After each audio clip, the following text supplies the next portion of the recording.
Pessoal, tudo bem? Dia 3 de maio, estou gravando esse vídeo para o meu Facebook, para alguns amigos, mas se você entrar aí no YouTube e quiser comentar, falar bem ou mal, não tem problema.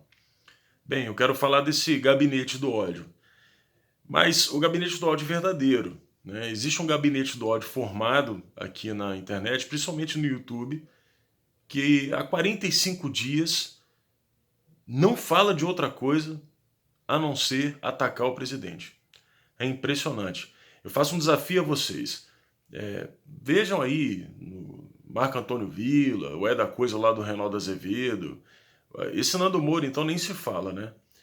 E pior que de uma forma muito baixa, né? Atacam a família, a honra, agridem, ofendem. Aí eu acabei de ver também o tal do Diego Arra. Entrou até agora o biólogo, o biólogo comunista lá, o Pirola. E resolveu entrar também para poder atacar. Mas assim, a crítica ao presidente da República não é necessariamente um problema, né? Mas quando a coisa fica sistemática e permanente, né? Antes eu achava até que seria tipo uma espécie de blitzkrieg, eles fariam e parariam, né? Mas não, você percebe que existe uma espécie de alinhamento, né? E é uma insistência muito curiosa, quase que obsessiva. Eu faço até, assim, entra lá, procura nos últimos 45 dias qualquer assunto que não seja o ataque ao presidente da República. É muito interessante observar isso, né? É, assim, é até interessante, curioso também. Às vezes o Marco Antônio Villa fala, não, hoje nós vamos falar sobre o Moro, que está fazendo depoimento contra o presidente. Porra, meu irmão, aí não dá, né? Aí não dá. Não, mas eu estou fazendo essa análise porque não existe análise política nesses canais. E existe uma espécie de manipulação também. Igual eu fui assistir um vídeo de um Diego Roque, sei lá, que ele começa assim: o que eu vou apresentar são fatos. Então, se você não concorda, você não é racional. Aí o Nando Moura fala bem assim: ou você é cúmplice, ou você é um idiota, um ignorante e tal. Então, quando eu começo a assistir um vídeo que a pessoa tenta te manipular antes de te dar a informação, praticamente direcionando você para a opinião que ela quer que você tenha, eu normalmente nem assisto o vídeo, eu pulo para o próximo canal, porque eu sei que eu estou tratando com charlatão. Então, normalmente eu leio uma determinada notícia, ou vejo um determinado conteúdo e faço a minha reflexão. Então, eu estou fazendo esse exercício com vocês para que vocês percebam que existe um direcionamento. Por parte de quem banca, como funciona, não sei. Mas se existe um gabinete do ódio hoje, ele está aí exposto na internet, né? E ele não é direcionado pela presidência da República, ao contrário, ele é contra a presidência da República. Poderia citar vários outros nomes, mas quem gosta de fazer lista negra aí é o pessoal do lado de lá, né? Agora, como está invertido, né, tem que falar à esquerda, né?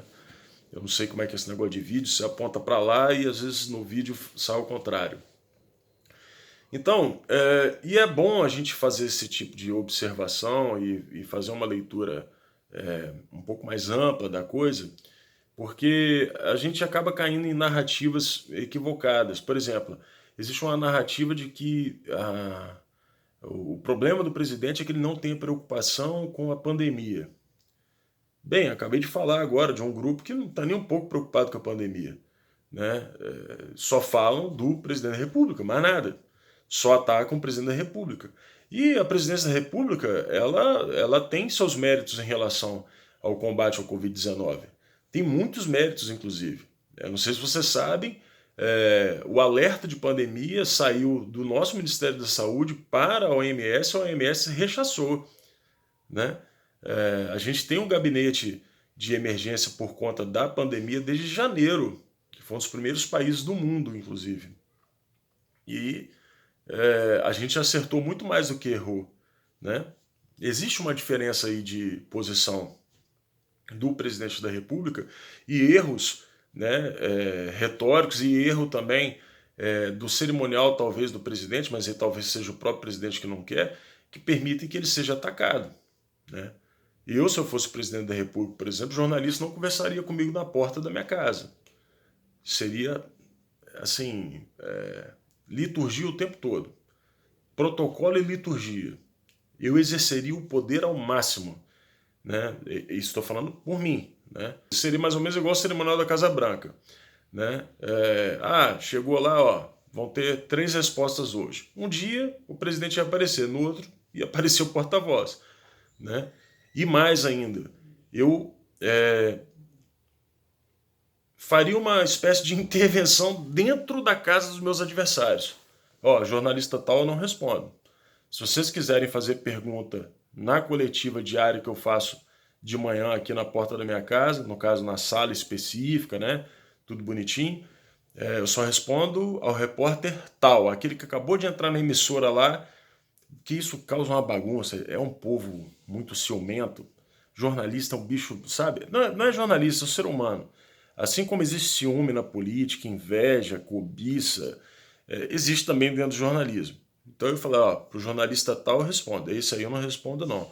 Enquanto ele estiver aqui, outras emissoras vão perguntar, a sua não. Enfim, eu faria uma bagunça, mas de qualquer forma, são avaliações lá que o presidente tem que fazer e eu não tenho nada com isso, né? Eu sou só um cidadão aqui batendo papo com vocês.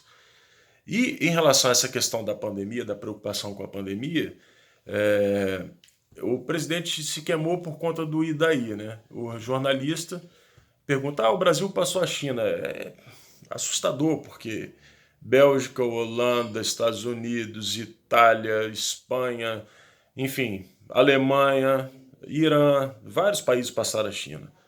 Eu já falei que eu não confio nos números da China. Mas aí querem, não, o Brasil passou a China. E ele deu a resposta do e daí. E aí eu faço essa pergunta para vocês, né? Será que essa narrativa que estão tentando colar nele é justa? Porque eu vejo, por exemplo, um governador de estado ligando para um ministro para desestabilizar a economia do país, para poder ajudar a derrubar o presidente da República no meio do caos. Será que um governador desse está preocupado com pandemia? Aquela deputada lá que, né, do andaime lá, pô, no meio do caos, uma confusão danada, o ministro da Justiça, que era um cara adorado pela população, fazendo seu discurso de exoneração, ninguém acreditando no que estava acontecendo. E no mesmo momento que ele estava fazendo o discurso de exoneração, ela estava postando, Moro 2022 e tal, numa festa danada. E agora continua. Mas assim, nada para a população. A mesma coisa da Suprema Corte. Sabe, a pandemia, gente morrendo. E aí, quer dizer, prioridade. Aí você crente que, o ministro vai falar, olha, vamos cancelar vinho premiado, vamos cancelar isso, aquilo, outro, vamos destinar, né, esses recursos para as pessoas que vão passar por dificuldades por conta do Covid-19, né, enfim, para poder ajudar, né, aos estados em relação à pandemia e tal. Não, precisamos adiantar o depoimento do Moro. Olha, tem alguma coisa estranha acontecendo e eu acho que vocês precisam refletir um pouco sobre tudo isso, né? São sinais que estão aí e que vocês precisam observar os fatos e não as opiniões, né, políticas que vêm da mídia. Enfim, façam a reflexão de vocês e eu não acho que você não é cúmplice nem ignorante, não acho que você é racional e nem racional se você concorda ou discorda de mim. A gente vai debatendo e saindo no tapa aí no Facebook. E se você por acaso caiu aqui no YouTube, né, e também não me conhece, não tem problema. E nem precisa de concordar e discordar também, faz parte. Vamos viver um pouco a liberdade. Tchau, tchau.